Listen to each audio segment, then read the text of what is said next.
Hello dear friends, I'm your host Joy and you are watching my channel JoyTech. Today in this very short tutorial I'm going to tell you how to do a poll on your Instagram account. So let's start today's topic. Tap at your Instagram account.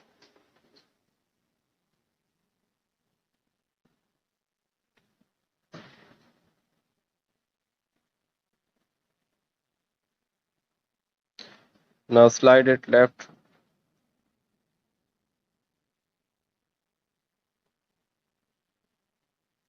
Now take a picture.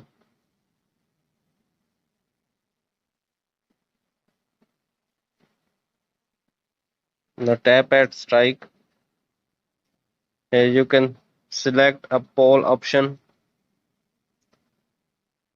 Now ask a question. Anything you like to add.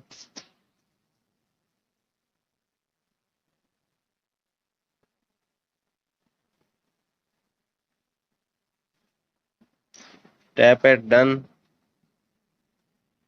Now send it to your Instagram storyline or individually send it to your friends.